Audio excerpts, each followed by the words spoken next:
Unastahili kuabudiwa, unastahili, unastahili we, unastahili kuabudiwa, unastahili we, unastahili ewe Yesu, unastahili kuabudiwa, unastahili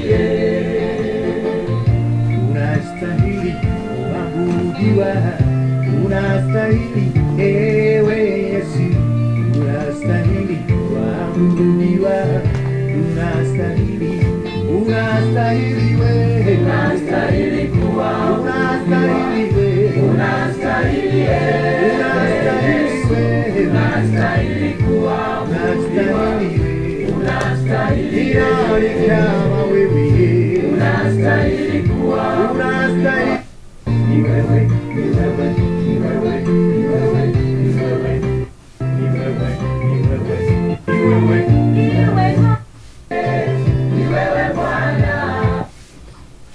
Calvary greetings and shalom to you all. Blessed be the name of Jesus. Mwasuze mutya, Mukama abakuumye atya, amanya n'eddoboozi amuweerezaawo B. Brian ngulumiza Katonda olw'olunaku lwa leero. Mbadde ndudde okubeera ku platform eno nga mpeereza abamu nababuulirako lwaki kiri bwe kityo ate abalala mubadde temumanyi. Naye ngulumiza Mukama nti mu byonna era atema ekkubo okusobola okulaba nga omulimu n'obuweereza biyimirira okusobola okulaba nga tugenda mu maaso. Ekitiibwa n'ettendo tubiriza Mukama. Calvary greetings once again. Mukama mutukuvu, Mukama mutukuvu, Mukama mutukuvu.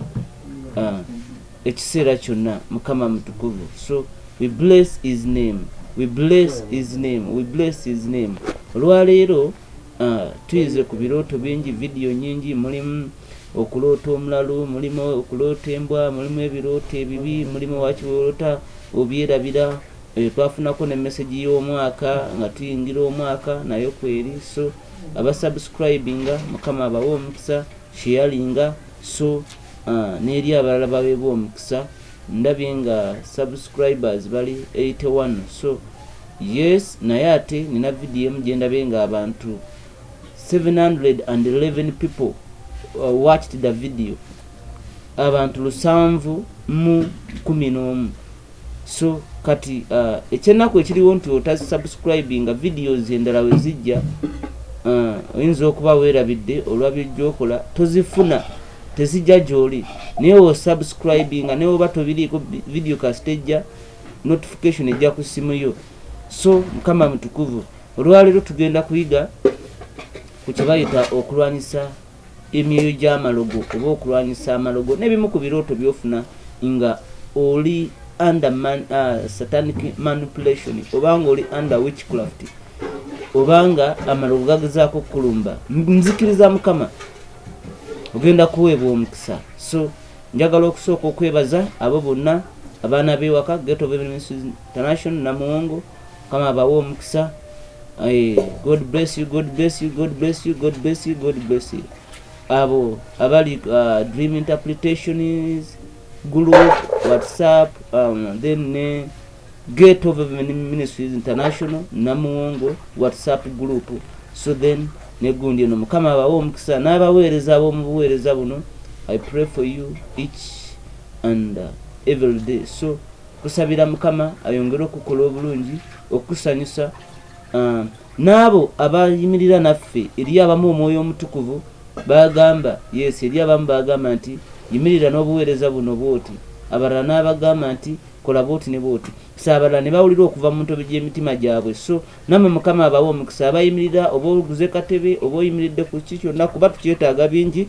Tukkiriza Mukama okutwongerayo, naye gwe wenna Katonda akuwe omukisa. So nange nkusabira osobola okutuuka ku ekyo ky'oyagala. Yesterday we learned about not yesterday, no, 2 days back tuli mu kusaba n'okusiiba ennaku 6, naye n'olwaliro tugenda kubaayo n'ekyoto, buli lwakuna tubaayo n'ekyoto okusaba okw'amaanyi nga tuyima mu kigambo kya Katonda Omwoyo Omutukuvu kyaba atuletedde.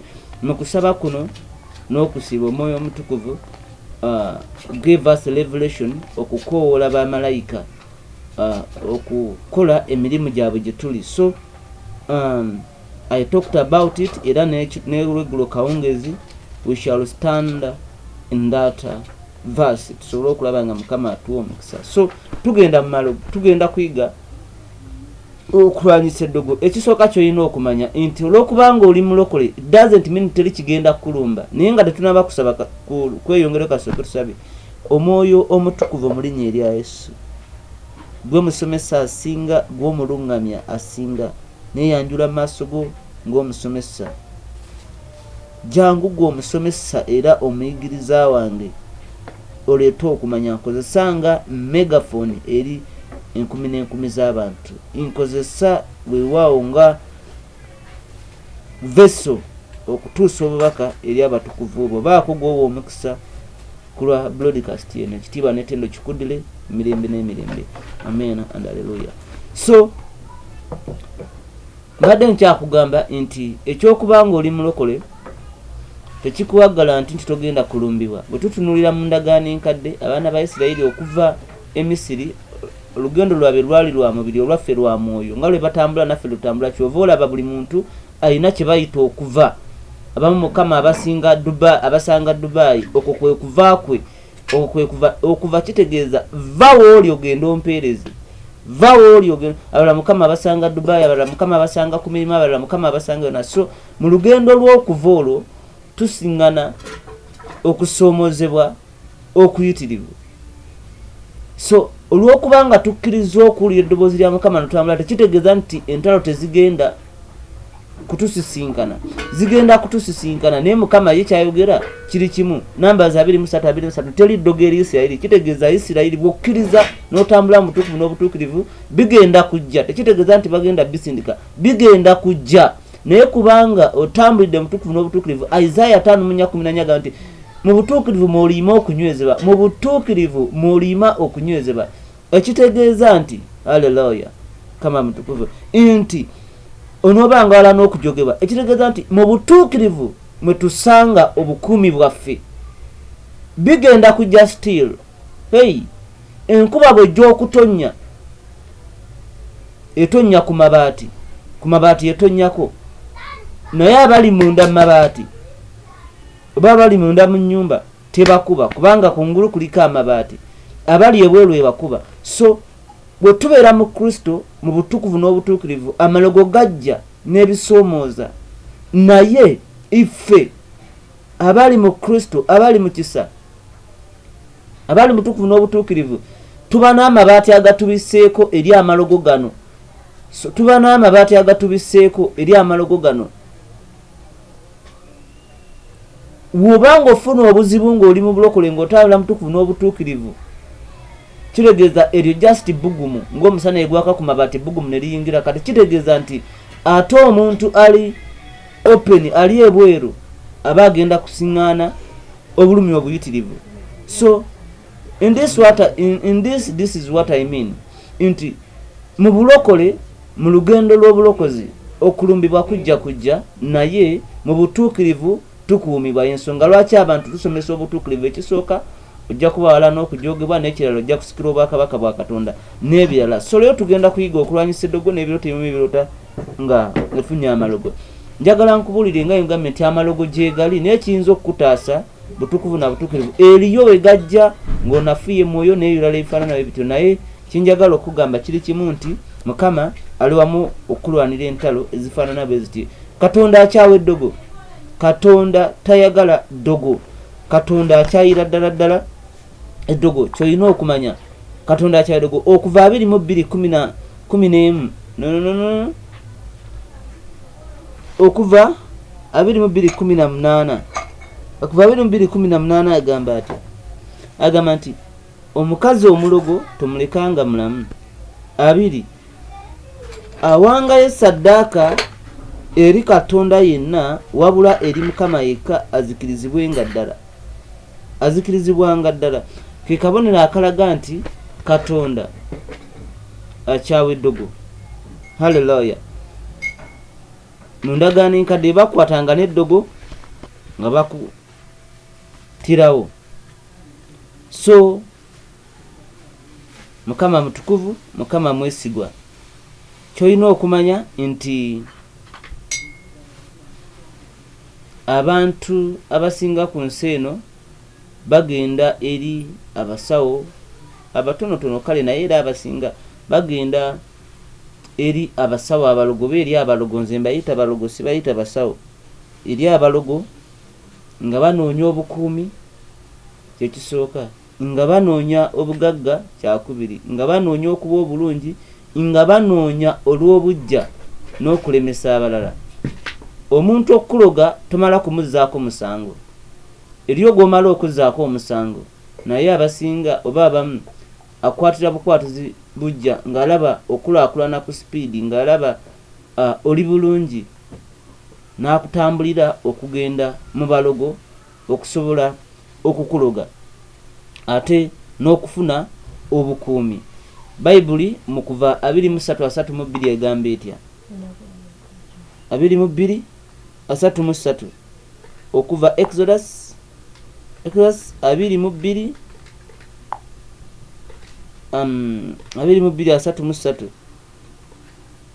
wewo no alright.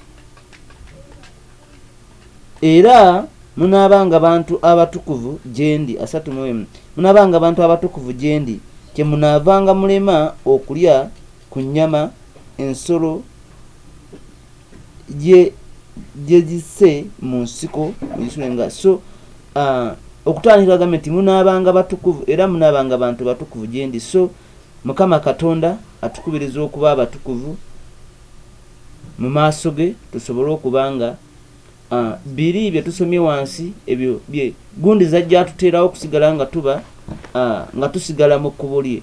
So abantu bagenda eri Setaani nga okukola ebintu byenkulaze oba byenkugambye, okwewonga, okwekuuma, okufuna omukisa, okweganga n'okulemesa bannaabwe.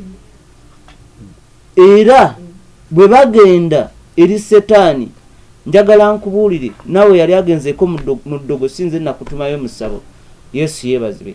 Abantu abo gye bagenda bwe bayingira oba bwe batuuka mu masabo, Setaani abaako byabagamba. Ekisooka, waliwo omusajja wano mu Uganda, musajja oyo bamuyitanga Amin, yali pulezidenti. Kigambibwa simanyi naye nabiwulirako, babinsomesaako nti abazungu we bajja yayingira mu kayumba akafunda ennyo, ne bamugamba abazungu bakwagala, n'abagamba nti mubagambe bajje eno. Naye ng'okuyingira mu kaluumu mwali olina kusooka kufukamira. Bwe bafukamira nga bayingira ne yeetuuma amannya Conquer the British Empire, biki byonna. So ne Setaani byemu ku ngeri z'akozesa nti abagenda ewuwe okumufunako obukuumi, abagenda ewuwe okuloga bannaabwe, abagenda ewuwe okunoonyayo emikisa n'obugagga, asooka kubafukamiza. Kikyendegeeza, asooka kubakozesa endagaano naye nti bamukkiriza ye mukama waabwe, nti era gumusingidde wamu nabo. Kyekyo olaba bwe yali agenzeeyo osobola okunjulira bwe baba bayingira nga baakatuuka balina ebigambo bye basooka okwogera. Jjukira Bayibuli egamba mu Bagalatiya 3:15, Galatians 3:15. Vidiyo nejja kuba mpanvuko naye nzikiriza Mukama era ejja kutuuka. Kuba njagala oyige. Abagalatiya 3:15 agamba atya? Galatians 3:15. 3:15 agamba nti, ansomewo nti, abooluganda njogera mu buntu, endagaano newankubadde nga ya muntu buntu, bwemala okunywera teri agijjawo newankubadde agyongerako. Glory to Jesus. Mukama mutukuvu. So kati Setaani naye abimanyi kuba yava mu ggulu, kyova olaba n'engeri gy'akolamu ebintu bye yeefaananyiriza olumu eby'obwakabaka bwa Katonda. Kubanga mu ndagaano enkadde bato basinzanga Katonda, kati ye yakwamira eyo gy'akyakolera ebintu bye. So kati mbadde nkyakubulira njagala okulaga nti buli abantu bano ebayingira eri lubaale eri emizimu n'emisambwa n'amanya ag'ekizikiza bisooka kubakozesa ndagaano. Lwaki? Kubanga sitaani akimanyi nti endagaano neweeba ya muntu neweeba ya bigambo bugambo kasita emala okukolwa emala okunywera. Gwe yakola endagaano nti ndibeera naye paka ennyanja bwerikala, olwaleero nga weekuba ne weekyanga nga buli relationship gy'ofuna yeefa. So tunula mu bigambo n'endagaano zibajja okulanga n'abantu abafire kijja kuyamba. So bwe bamala okuyingira alina ebigambo byasooka okubagamba, balina ebigambo byebasooka okwogera nti gusinze bagamba gusinze nabo ne baddamu gusinze jjajja, bifaanana bwe bityo. So lwaki aboogeza ebigambo ebyo? Kubanga akimanyi nti gwamusinga. Haleluya! Gwamusinga okuva olunaku lwe yasalawo okujeemera mukama we.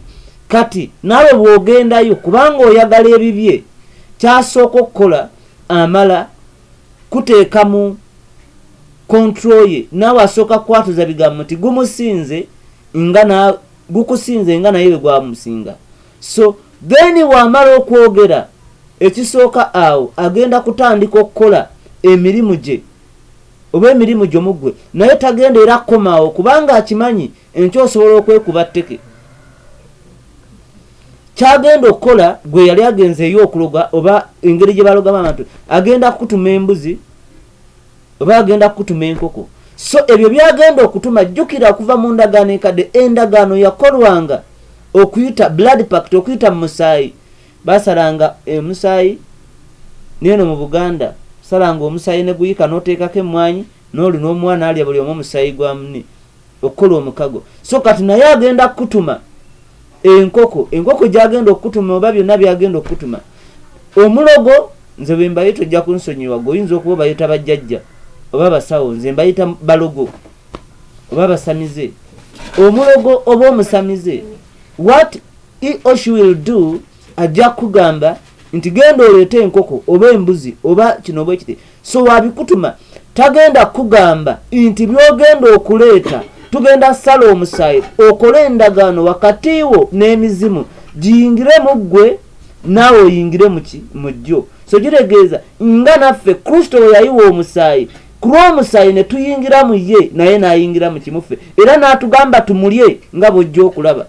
Kati nabo bano wabatuma ebyo bwe babitwala, omulogo tagenda kugamba nti leeta enkoko oba embuzi tukole endagaano emizimu giyingire mu ggwe, then olyoka otandika ogikontrolinga. Lwaki kiri bwe kiti oba obukakafu buliwa?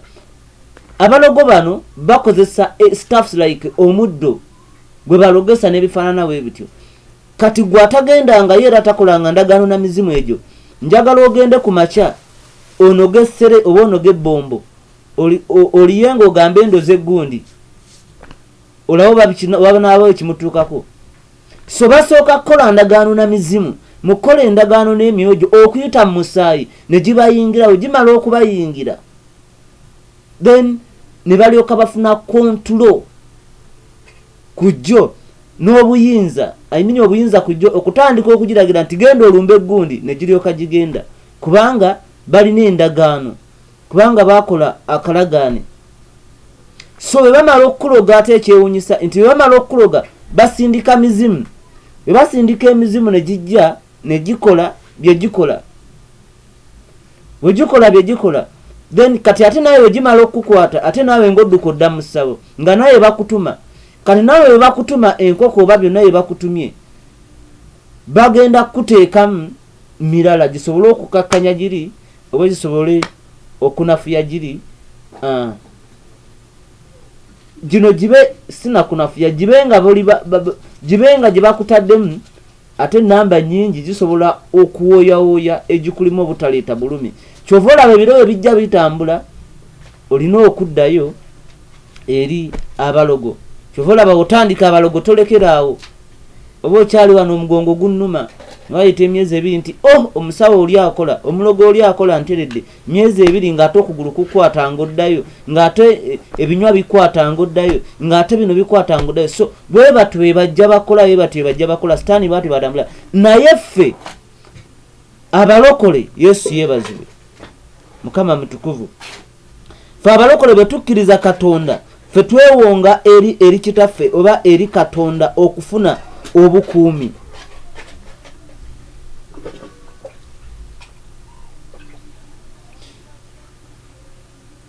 Nasooka embikula ebikola by'Abatuma 2 tweyongereyo. Ebikola by'Abatuma 2 Acts of Apostles oba Acts of Holy Spirit 2:8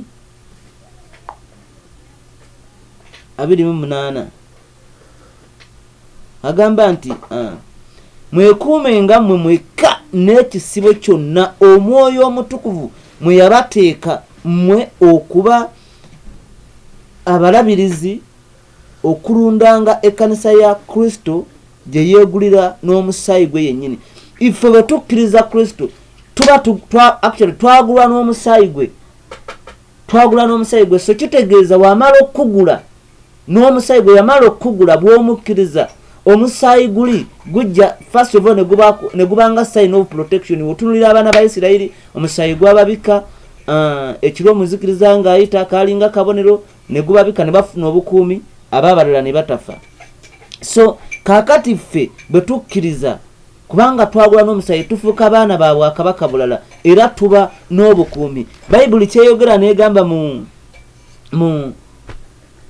Zekaliya 2:8 nti tulimunyeza amaaso ge.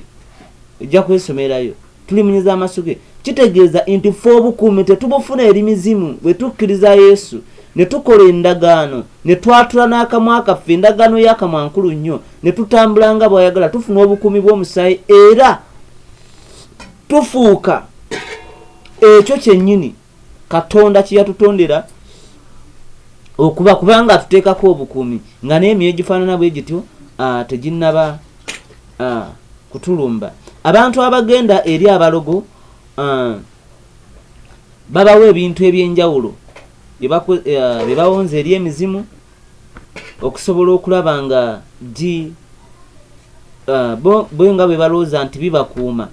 Ebimu mu byo ngenda bikusomera wano mulimu obukomo waliwo obukomo bwa bbulaaka then n'obulala bubanga bwa kyuma era abasamize batera okuba nabo ku mikono kaba tekagatta kaba kayasama namuko bwe kati nga tekagatta. So obwo baba nabo kubanga bagenda eri emizimu okufuna obukuumi babagamba obukomo bino ebiti n'ebiti. So abalala baba n'ebigali ebigali nga bagamba simanyi teekamu bikuwa obukuumi n'ebifaanana ebiti. Then abalala baba n'empeta ku ngalo ne bannabbi b'obulimba batera okuzikozesa kubanga nabo bakozesa amaanyi g'ekizikiza. So abalala balunda endiga mu mpya zaabwe oba mu maka n'abanga alina endiga emyufu era zirina ne baalubaale mwe bazikategorizingira oba endiga enjeru mu maka gaabwe. So abalala bakuuma ebimera abalala baba n'ebimera. So era akamu ku bubonero obulaga gwampuliriza nti actually abantu abamu bagenda mu malogo ne baleeta ebintu ebifaanana bityo mu maka gaabwe naye nga baagala ebintu bino bikuume families zaabwe. Eyo family gy'owulira nti family ya gundi ngange zizo z'owulira ennimiro nti gundi yabadde agenza okubba entangawuzi ekiro ne bukeera ku makya oba ettooke ng'akyali mu musiri ali kukaaba. Yesu yeebazibe ng'ali musiri ali kukaaba. So kitegeeza ennimiro baba baagiwonga eri emizimu n'amaka basobola okugawonga n'emirimu ne offices zaabwe mubaamu ebimuli ebyenjawulo. So igwe kenna gwe wenna ali wanampuliriza nga oloota nnyo omuti ogwewaka mu luggya oba ejjinja oba ekimuli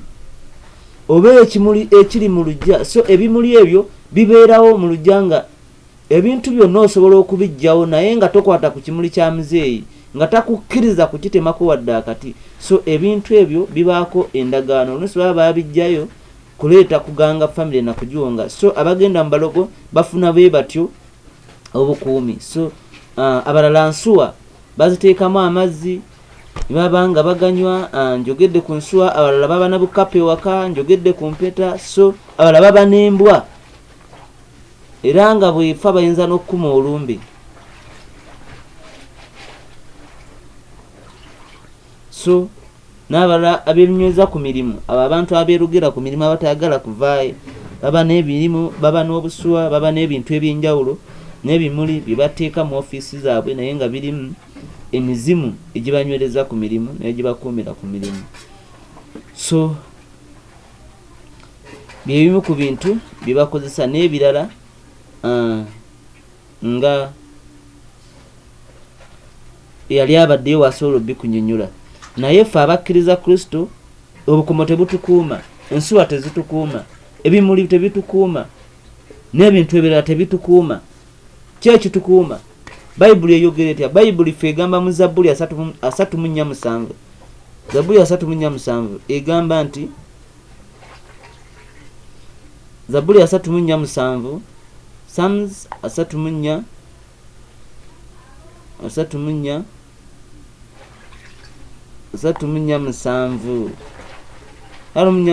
agamba nti malayika wa Mukama asiisira okwetolola abo abamutya n'abalokola. So ffe bwe tukkiriza Kristo obukumi bwaffe buba mu Mukama, era Mukama atuweereza bamalayika okutukuuma.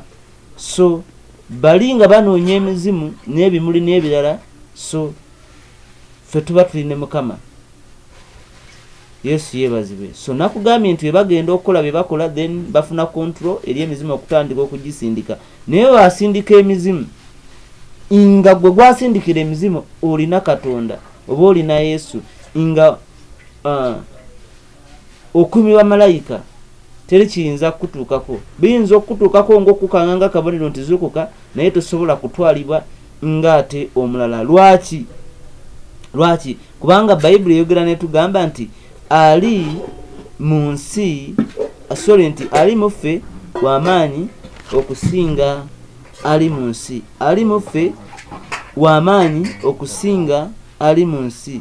So era kyava yatugamba okulya omubiri gwe. Lwaki? Kubanga bw'olya omubiri gwa Kristo n'omusaayi gwe tubirya mu mwoyo. W'obirya era omugati gusabirwa ne gufuuka omubiri gwa Kristo mu mwoyo, ne kyonna kye bakuwadde oba amazzi oba soda kisabirwa. So we bifuuka musaayi na mubiri. So ebiyingira mu ggwe kitegeeza igwe ali mu ggwe. Bayibuli etugamba nti Kristo ye mpologoma ya Yuda.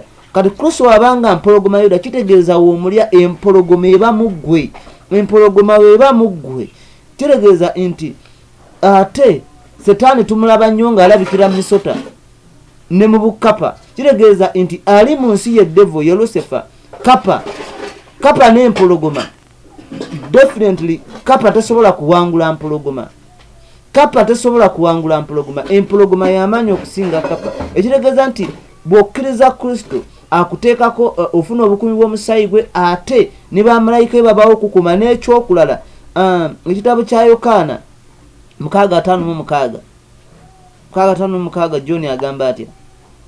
John 6:56 agamba nti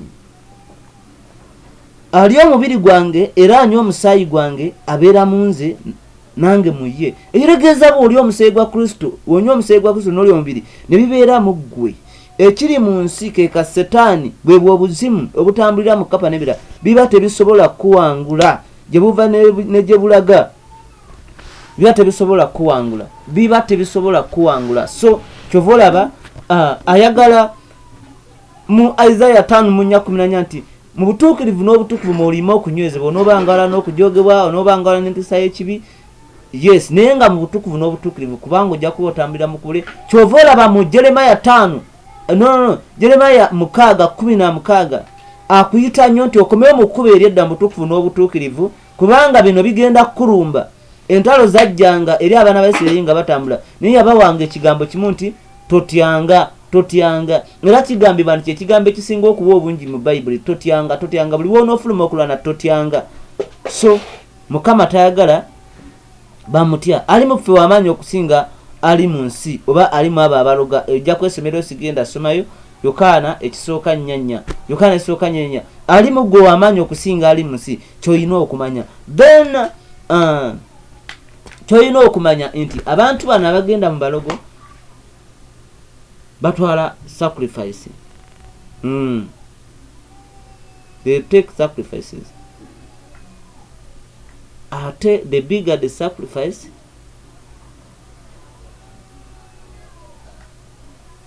the mighty wow can I phrase it kale sadaka gyekoma okuba nnene nekyoyagala gyekikoma okuvaayo obwangu. For example omusaayi gw'emmesi musaayi naye omusaayi gwa kapa gusinga ogw'emmesi amaanyi n'omusaayi gw'embuzi gwa kamyu gusinga ogwa kapa n'ogw'embuzi n'ogw'enkoko gusinga ogwa kapa ate ogw'embuzi gusinga ogw'enkoko ate ogw'ente gusinga ogw'embuzi ate ogw'omuntu gusinga ogw'ente.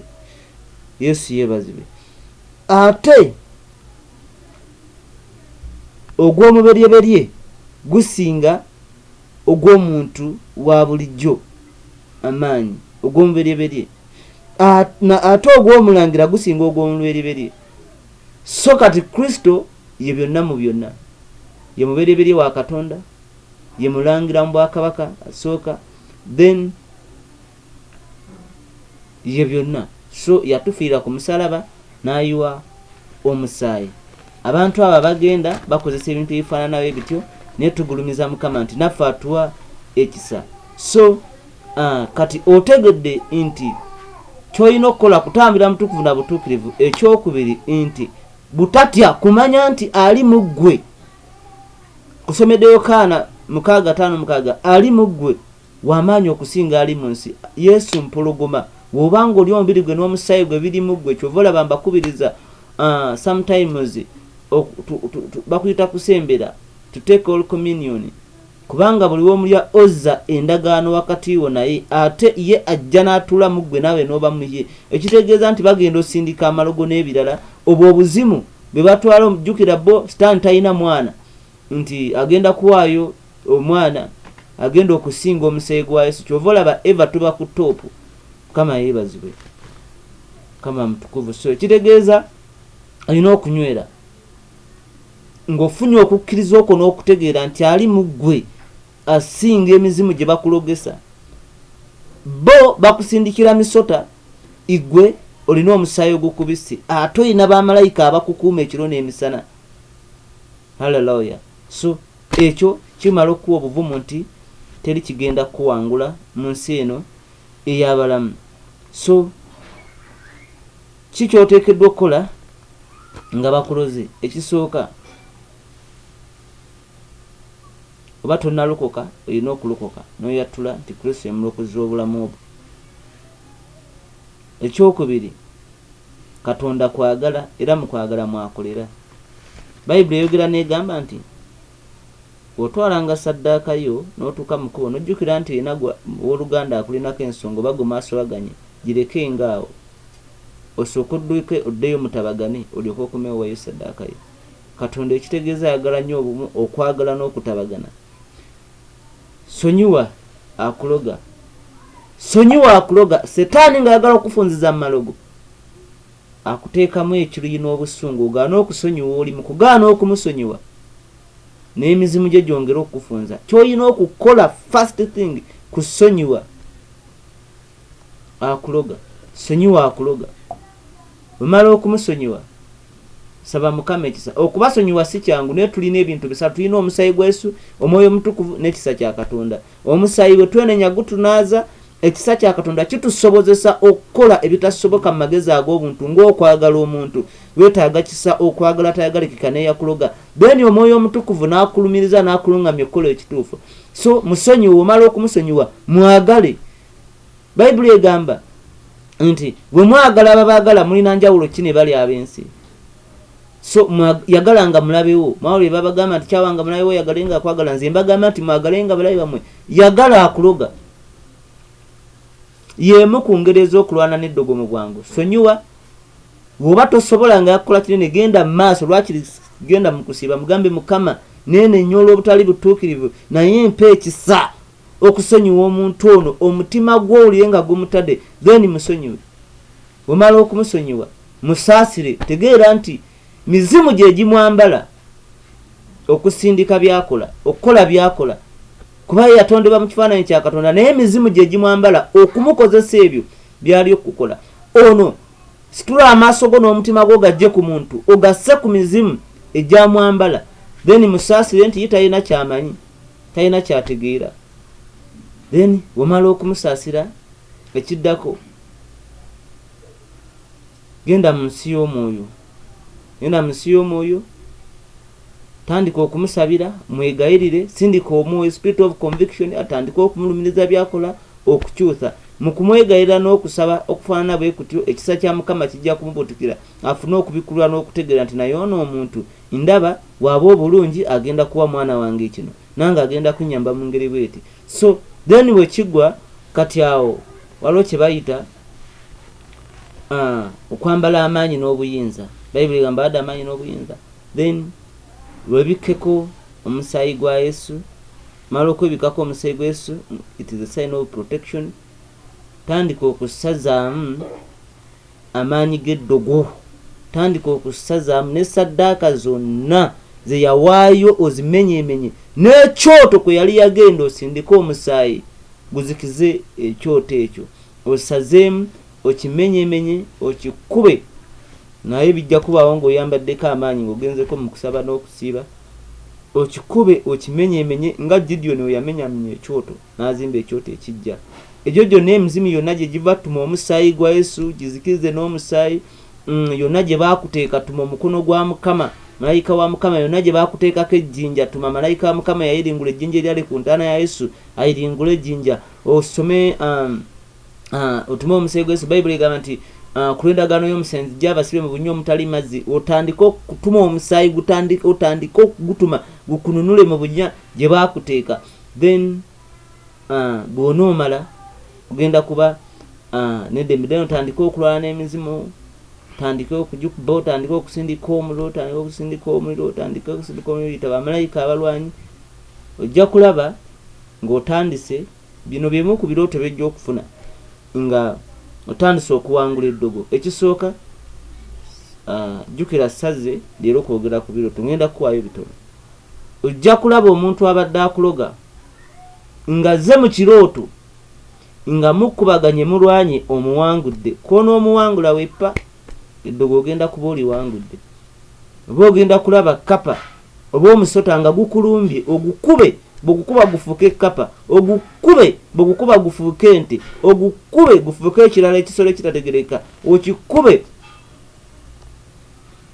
wonookikuba kijja kufuuka emba oba something else then kiryoke kyogere kijja kwogera wekitaayogere kijja kufuuka oli yennyini yasindika eddogo kubanga abasindika amalogo beekweka mu bintu eby'enjawulo eri abakozesa emigo gy'abazibe abo tebasobola kutegeerekeka kyovola abaginoonya nnyo tebasobola kutegeerekeka beekweka eri abakozesa ebifaananyi by'ensolo kubanga tayagala kujja direct lwaki yeekweka kuba akimanyi wonoomutegera nga ze direct ogenda kumukuba setaani omuwangule immediately jjukira bayibuli egamba mu ngero kyajjukira vaasi eyo mwoyo omutukuvu egamba nti alina amagezi aba w'amaanyi ziti 20 nja kuginonya nti alina amagezi aba w'amaanyi weewaawo alina okumanya ayongera obuyinza alina amagezi aba w'amaanyi weewaawo alina okumanya ayongera obuyinza kasitaani akimanyi olina amagezi kyova olaba akukwekakweka tayagala ofune kumanya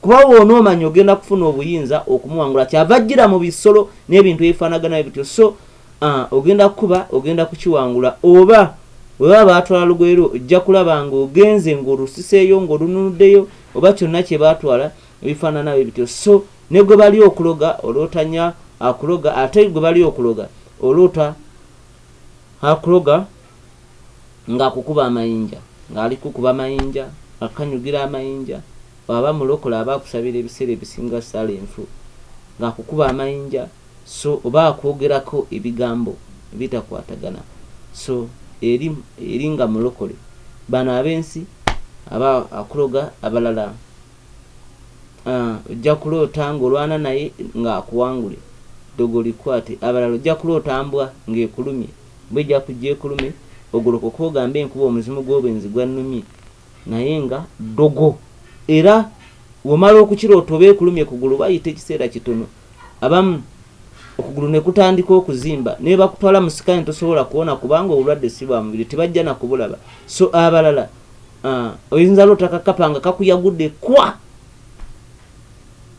we kakuyagudde n'okeera ku makya ne wajja akatulututtu nga bayise ebbanga oba watandika okusiiwa n'ozimba n'olwala ebifaanana bye bityo so abalala olota musota nga gukutemye nga gukulumye mu kirooto nga gukulumye so emisota gino giruma olw'ebigendererwa so we gukuluma mu kibatu ky'engalo omukono guyinza okuzimba n'obutazimba naye manya nti bwe gukulumye gutaddemu obusagwa buli kyogenda okukwata kigenda kufiira mu ngalo buli kyogenda otandika kigenda kufiira mu ngalo nga olaba abakazi be bagamba nti oyo bw'afumba emmere afumba kyeggulo kyokka era keesulawo ekeera ku makyanga eyonoonese so aba n'ekizibu mu ngalo so bwe guba gulumba ssente eddogo nga lya bwavu gukutema mu ngalo gukuluma mu ngalo oba oloota omulalo ng'akubbyeko ensawo ya ssente manya bakuloze obwavu ng'akubbyeko ssente ate abakazi muloota nnyo nga bakubbyeko ensawo yo handbag naye yeetegereza bingi mulimu obufumbo n'ebifaanana bityo kubanga zibeeramu obusanirizo stars n'ebirala bingi so ebyo ebimu ku birooto sisobola kubimalayo banga nzize mbibasomesaako nzize mbibabulirako naye eddogo nkiddamu eddogo obanga olirwanyisa mu busungu n'obukaawo tosobola liwangula kubanga giri giba mizimu aye naawe oyambadde emizimu yesu yayogera n'agamba nti obwakabaka bwa sitaani tasobola lwanyisa bwakabaka bwe so tasobola kulwanyisa bwakabaka bwe so kitegeeza olina kwambala kusonyiwa kyekisooka kwagala then n'okwambula akukola n'okumusaba okulumizibwa then n'okwambala amaanyi n'ogenda n'osazaamu n'omenyamenya n'ebyoto bye ogenda kuwangula eddogo mu speed tovola abamu mugenda mu deliverance ne bakusabira ne bagamba gundi yakunyiigira wamukola booti ne booti naye sooka ogenda omwetondere lwaki kubanga emizimu giba gikireiminga nti ono yakola bw'ati era ono tumuliko kino so bw'ogenda ne weetonda oba omaze okumenya n'okunafuya bifaanana bye bityo so n'olwekyo genda kusukkawo wano mukama akuwa omukisa Gate of Ministries International Namuwongo baniriza abali e Uganda musobola tukyalirako namba y'essimu 070267777 kikulu nnyo okujja gye ndi n'otegeera ebisinga byeyagala okumanya naye nga obanga ojja gye ndi manya ngenda kusindika bw'ojja gye ndi ng'oyagala birooto ngenda kusindika mu Dream Interpretations Church then ayagala okuyimirira naffe mu kintu kyonna data wano obuweereza egeniyitako eyo namba jakuba nfuna ku WhatsApp atayina WhatsApp ng'oli Uganda ng'olabye ku simu ya muno osobola okunkubirako direct kuba olumu emanyi obutabaako so osobola okunkubirako 070 eyebaako mba naye ebiseera byonna so subscribinga sharinga buuza ekibuuzo kyoyagala yes bantu bangi bazze nga baweereddwa omukisa kulwa channel eno naawe sharinga eri abalala mukama akuwa omukisa next time tujja kulaba ate ebirala jjukira wano mba sobola kwogera byonna nembimalayo kuwaako kitundu naye bw'onooba ozze gye ndi nja kukulagirira WhatsApp church group jojja okufuna okusomesebwa eri abasomesa ab'enjawulo ab'ekigambo Mukama babadde omukisa okusomesa n'okuyigiriza n'amafuta. Mukama akunkumire. Calvary greetings and shalom to you. Blessed be the name of Jesus. Anyway, atanaba kulokoka ng'obiwulidde. Waliwo sister laba video kuno najja gyendi naye nga tannalokoka nga simulokole. Basinga abadde balokole naye nafunako yo kati gw'atannaba nga tonnaba kujja gyendi. Sooka bweyambe olokoke okkirize Yesu. Gamba Yesu kwebaza olwaleero kubanga onjagala. Nzigula omutima gwange weewaawo gy'oli. Jangu oyingire mu mutima gwange. Tubeere wamu ffenna. Era ne ku lunaku olusembayo weewaawo sobole osikira obwakabaka bo. Naaza n'omusaayi gwo sonyiwa obutali butuukirivu bwange n'empitambi zange zonna. Mpa ekirabo eky'omwoyo omutukuvu ate tambule ng'okwagala kwe kuli mu linnya erya Yesu. Nkusabidde gwalokose naawe aweereddwa omukisa. I pray for you. Mukama akuwa omukisa. Shalom. Bye bye.